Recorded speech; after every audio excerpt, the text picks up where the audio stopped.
How are you? I'm good. I just got out of the bath. I'm so hot. You got out of the bath. Yeah. It's amazing how many episodes feature your bathing techniques. I think people need to know how important matey bubble bath is in my life. What kind of bubble bath is it? Matey. So matey bubble bath. That's have you gone? How many brands of bubble bath have you tried in your life? Oh, I wouldn't even begin to know how to count that figure. But what I can tell you is nothing has rivaled matey for the sheer number of bubbles. Is it just it's bubblicious? It's beyond it. It's like it's just amazing. Do you think they're a sponsor? Should we turn them into a sponsor? If matey wanted to sponsor us, I would be so happy. Not as happy as Bob, who also likes a matey bubble bath. I wonder if we could pursue matey, if we could generate some kind of, groundswell of people just demanding that matey sponsors midlifing. It's a win-win. I don't know. I think it's probably more like a win-lose.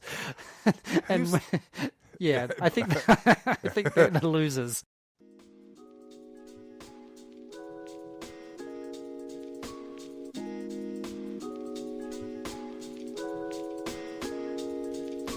This is a podcast in which two friends have serious conversations about silly things and silly conversations about serious things. I'm Simon Ellis. And I'm Lee Miller. Welcome to Midlifing.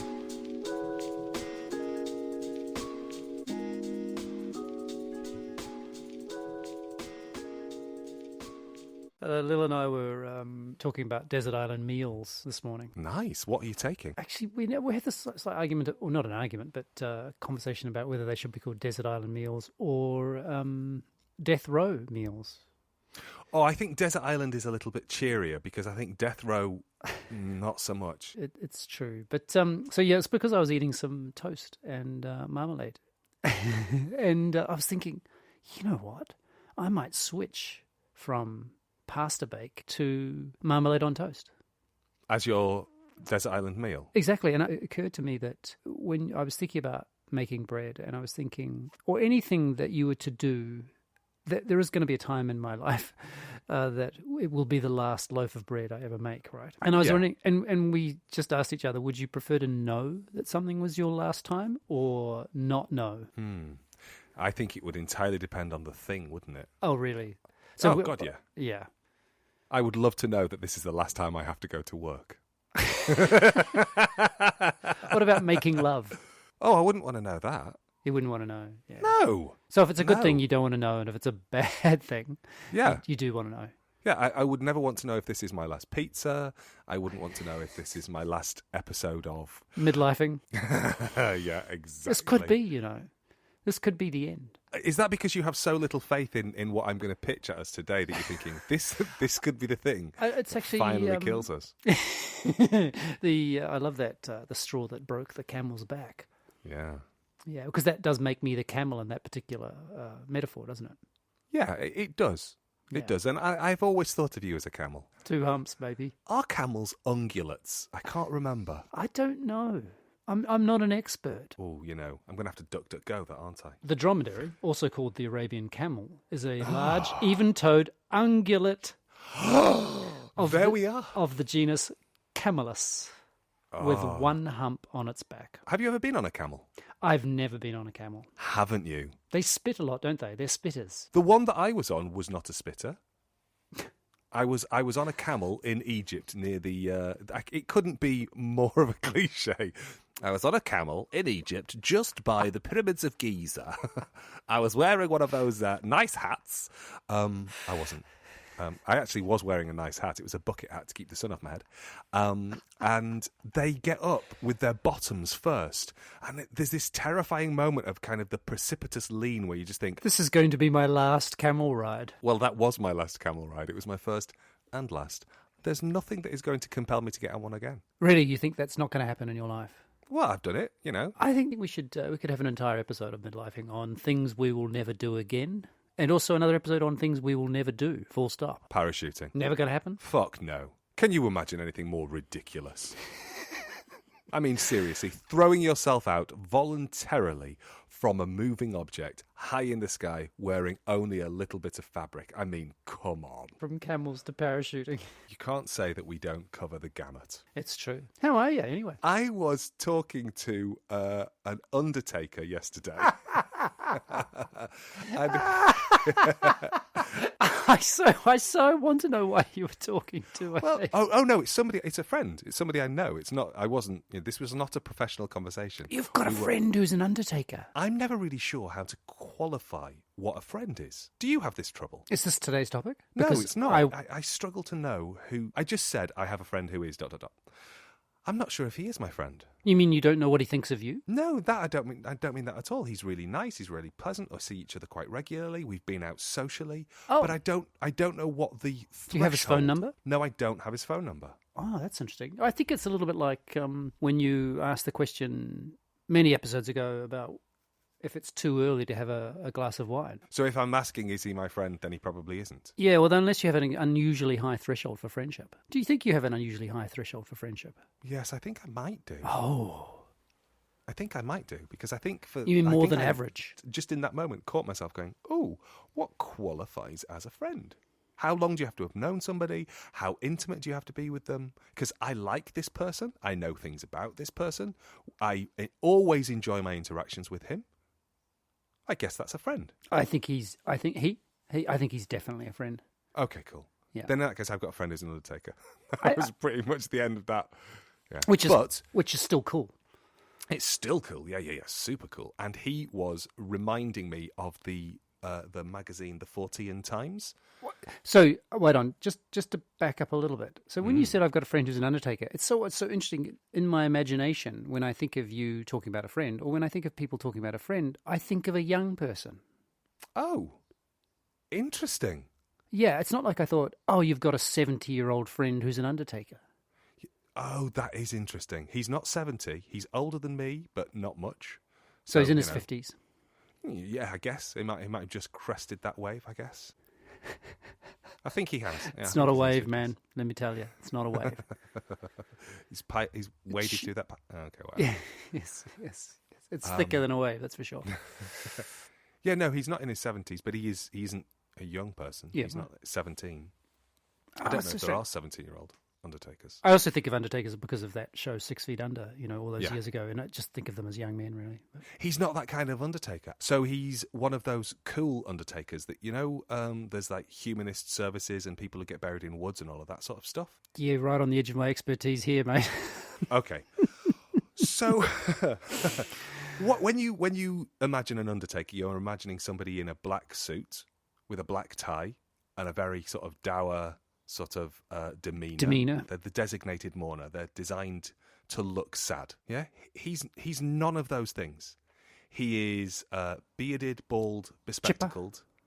Chipper. I've always found him to be very chipper, and but not inappropriately so. Not like not inappropriately so. You're about to say not like you. It wasn't, but yeah.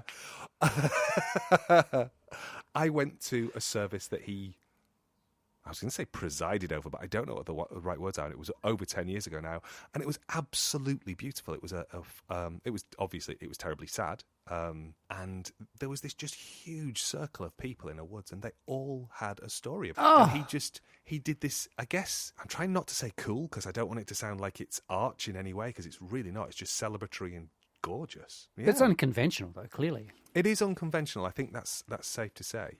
And what's the name of his... he could be the second sponsor for today, the first sponsor being... it's called the Green Funeral Company, in case you wanted to know. His company is I love that. The Green Funeral Company. And so funeral can be a reflection and celebration of life as well as an acknowledgement of a loss. We believe in helping and supporting families in choosing a funeral that is most in keeping with the person who died. That's the opening paragraph on their website. And you kind of think, why is that not a standard approach? It is beautiful. It does sound beautiful. It's fascinating. It is really fascinating. So clearly, when you die and when you get added to your, as you say, your mother's spreadsheet, this is the kind of funeral. So, do we go back? Do you want to? We're quite a long way into a conversation, and none of this is what I was going to talk to you about. I'm so sorry. I think I'm totally responsible for that. So, my question was about fandom. Fandom. Yeah, I've been thinking a bit about fandom this week, and I've been trying to decide if I've ever been in a fandom. And what's the difference between being a fan of something and being in a fandom? Because, I mean, you've got sport that you can draw on. That is a curious subject. It's the thing that came to mind, certainly, whilst I was recognizing that my mouth was open, thinking, I have nothing to say about this thing, was that when I was, I played a lot of tennis, and I belonged to a fan club. Did you? Yeah, in those days, this would have been, let's say, 79, 1980. In those days, a fan club meant sending a check and getting an update maybe 4 times a year. And I was in the fan club of a tennis player called Hanna Mandlikova, a Czech tennis player. Just a beautiful tennis player. How she played the game was exquisite. She just had this manner of playing. I found these things not so long ago. I found these funny little letters that were, or little newsletters that were sent out to members of the Hanna, I guess it is really, the Hanna Mandlikova fan club.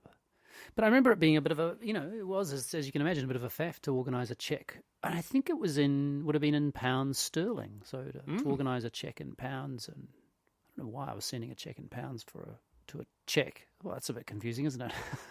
You're going to have to spell things. You were sending a CHEQUE. Yes, to a CZECH. Oh, for our American listeners, a CHECK. To a CZECH. Wowzers. What a lot of letters, all for the same noises. And also, if you're a non-native English speaker listening, because we do have a few of those, you'd be thinking, what the hell is going on here?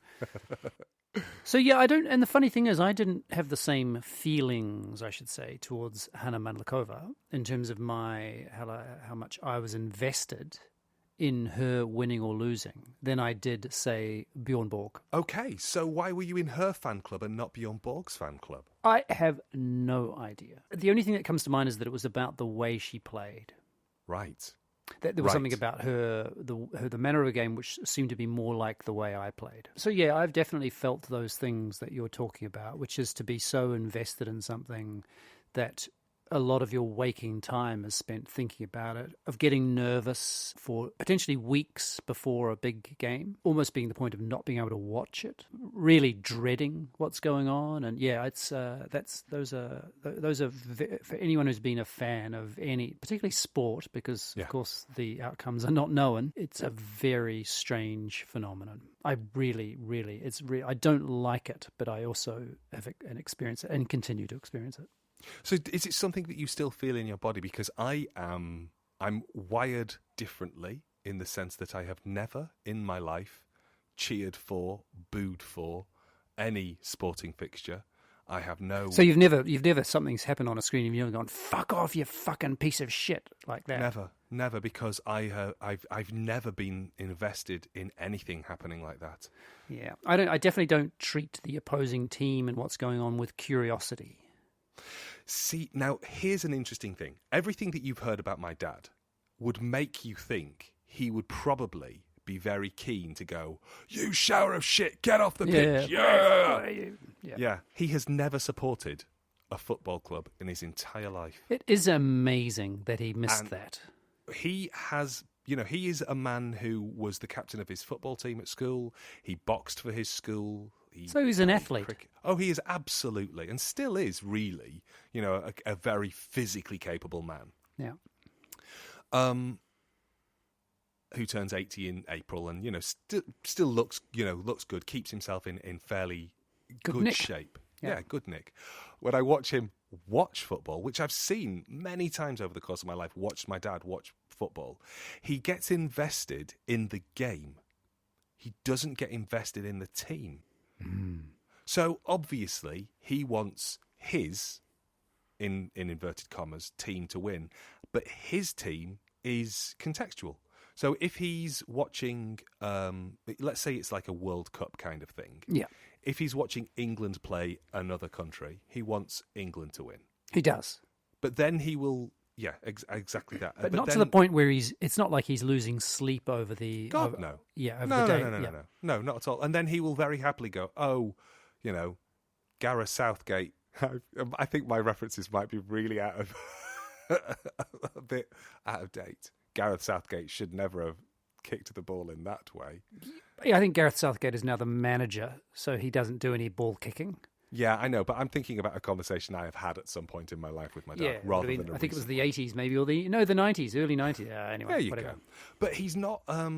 He's able to step into a critical space even in the moments that he's watching things, and it's so I think when I've seen other people be invested in sport, I've found it doubly disconcerting because my dad will watch anything on a pitch. You know, he will watch any form of sport. He will watch golf. He will watch snooker. I know that's not on a pitch; it's on a green table, but it just looks like it's just filmed from a really long way away. Yeah, he'll watch anything with balls and green stuff, and just like sounds like Muppet porn. But he will watch. So you watch it with headphones on, or does your mum have to listen? No, my mum has to listen because he will just. Yeah, he doesn't care. No. It was almost like it was a pastime. He wasn't a fan. Yeah. No, absolutely not. Absolutely not. So when I see people get upset or get invested in it, I look at them and go, "Oh, I've not had that. Not only do I not have that in my body because no interest in it, so I don't feel it, but I've not witnessed it in my home." Oh. Yeah, and I have one of my strongest memories of it is I wasn't particularly young, but it was in 1995. It was a Rugby World Cup semi-final, a famous match between New Zealand, the All Blacks as you call them, and I think you say All Blacks. Simon? Nice, and England. Thanks. Famous match. It was famous because there was a guy who you might have heard of called Jonah Lomu. Have you ever heard of him? Didn't he Didn't he die? He died. He's dead. He died like really early. Yeah, really young. Yeah. He's on your mum's spreadsheet. Oh my God, that's so sad because I remember being sad because he was too young to die. Yeah, he had liver problems. I think that's right. But a very famous match. He was a young man. He would have been, I think he was 19. But he's huge and very fast. And this was at a time when rugby wasn't professional. And he basically decimated the English team. And he scored a try in the very opening kind of part of the game. And a very famous try where he basically walks over. I'll put it in the show notes for anyone who's never seen it, like you, Lee. Me. He walks over this tiny little guy on the wing, the English wing called, I think it was Rory Underwood. Anyway, it doesn't matter. But as this was happening, my father jumps up and goes, "Send the bother boys back home." Like, he was, and I'd never heard the word bother. Yeah. And this, of course, is coming from the man who's the son of a Scottish boilermaker. So his antipathy towards England was acute. But that was a common experience for me to witness and experience my father shouting at the television, not always, pleasure, all sorts of things, all sorts of emotions, thrown, hurled, waved at the television. It's amazing how your identity gets stuck to that game. Like, I remember losses, very particular losses, and still years after I can think about those losses, and it just makes me, I just feel, why did that have to happen? Oh, really? Oh, yeah. It's strange shit. So does that mean that you can understand when somebody walks away from the new Star Wars trilogy and starts an online campaign to have it barred from the canon? Because it has disappointed them so much. This is not who Luke Skywalker is. Yeah. That's not how he would. And because I just find myself going, well, a couple of points. One, he's pretend. Two, oh, sweetheart, you need to sit down and have a cup of tea and a big chat with yourself because you are getting this upset. And, obviously, I'm trying not to be sucked into the kind of the the toxic notion of fandom where then people start to harass people online. Because I think famously Kelly Tran, who played Rose in the second... That's right. She really got she knocked a around, didn't she? Absolutely. And from How what I could dare understand... they put an Asian-looking person... And this is it. From what I could understand, the critique was that she wasn't pretty enough, she was too Asian, she was too female. How dare she do something that knocked John Boyega's character off his hero's journey, which is kind of like, okay, whether you agree or not with the character's decision in that moment, Kelly Tran is an actor. Yeah. You know, her job is to stand there, walk across there, say some words because somebody's told her to do it. Yeah. There's a level Stop of at the line, deliver the words. Exactly, yeah.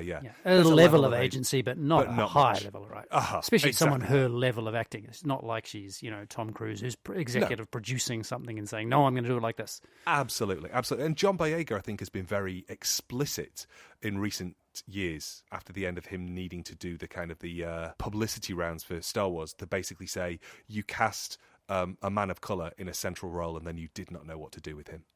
Yes, that's and I right. think if you look at that film, any of those films, you can kind of go, that's a very fair critique. It's a very, very fair critique that's got nothing to do with really what direction the story goes in relationship to the Force or Star Wars, but just you've got a black guy that you don't know how to write for him because you can't have him as a hero apparently, which is ultimately what But all that. I mean, there are lots of characters in that particular who they didn't really know what to do with that. Of course, Yeah, but here's the thing. I can agree that there are missteps taken in storytelling, but I can say that about the first films that were made, the ones in 1977, etc. Yeah. Except The Empire Strikes Back. I'd say that there were missteps there as well. Okay, I probably will get cancelled for that. But trying to sort of sit outside of the kind of the toxic stuff, but just kind of think... You still having those moments of remembering a game and going, why did that happen? Yeah. So does that help you understand somebody who says, how could you do this to us? How could you do that to me? I do think that, the circumstances are very different, but I do think what we're talking about is what it is that we identify with. We're talking about people's identities. That's the thing about them, is that one person's Star Wars is another person's rugby, is another person's fashion, is another person's cheese or stamp collecting. And so there's nothing absurd about any of them. I think it's not dangerous, but I think it's just a bit messy to try and trivialize someone else's interests, right? And again, we're talking about something stronger than an interest. I understand that. But certainly, I think you could look at it from two perspectives. One, which I think is fascinating, which is, wow, isn't it incredible that we can become bound to something like Star Wars or like knitting, that our identities can become bound to this point of thing where if something happens to that thing, we feel as if something's been torn from us. I want to just say, first of all, not sitting here trivializing, not sitting here in judgment. I'm asking kind of an open question about that sense. Do you understand it? Because I'm not going, God, I don't understand it. What fucking idiots. I'm going, do you understand it? Because I don't understand it. Because I don't feel it. I don't get angry or disappointed or want to belittle it, because I also just want to sort of make a distinction for me about the difference between Star Wars and knitting. And I know that you're talking there about things that might define us, things that we get caught in. But I think there's a difference between being caught in knitting, or for me, yoga. So I got caught in yoga for a good few years. I remember. Yeah, I mean, I got, properly into it.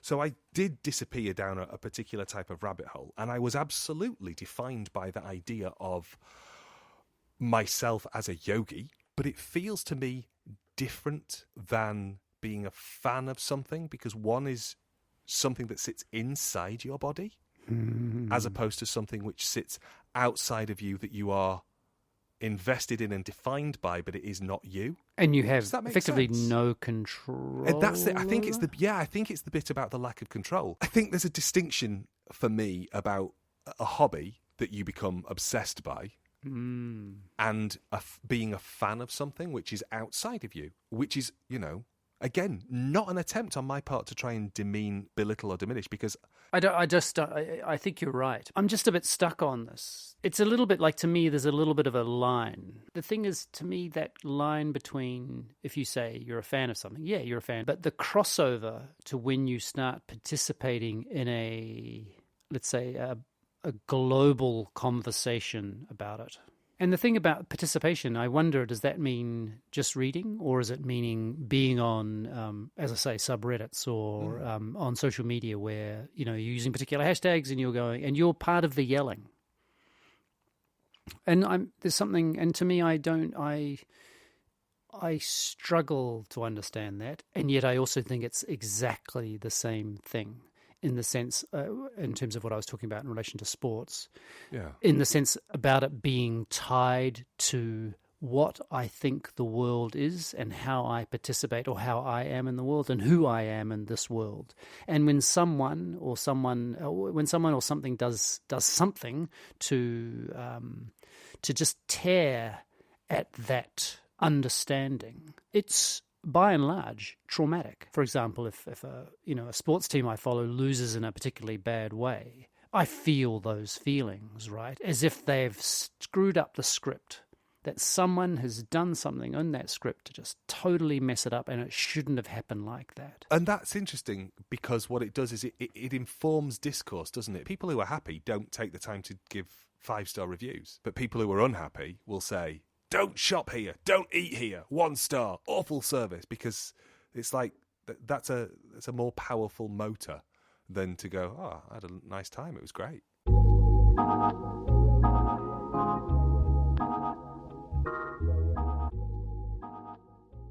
So back to bestiality. Yeah, it reminded me of the 14 Times, which is a magazine which has a bit in it each month about weird ways that people had died. There was a guy who's having an affair with another guy's wife, and this other guy came round to shoot him. And he fired at him, but he missed him and hit the tree next to his house.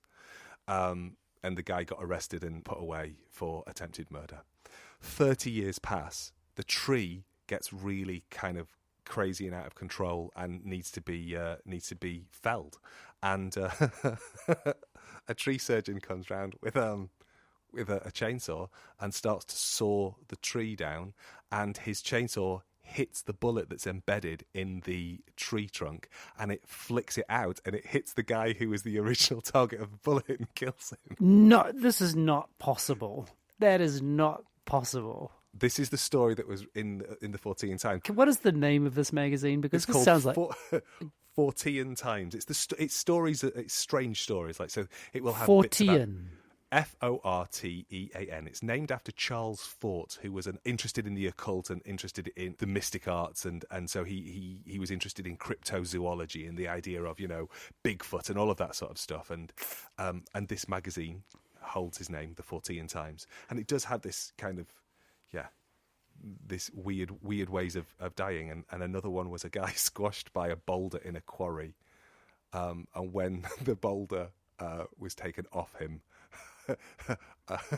there was a chicken impaled on him as well. The chicken had also died in the cave-in at the quarry. So he'd gone to the quarry with his paramour, who was a chicken. So it's just. I think I can imagine that the subscriptions to the 14 Times are just going to have this midlifing bump as a result of today's conversation. Woof! Yeah, through the roof. Through the roof. Through the roof.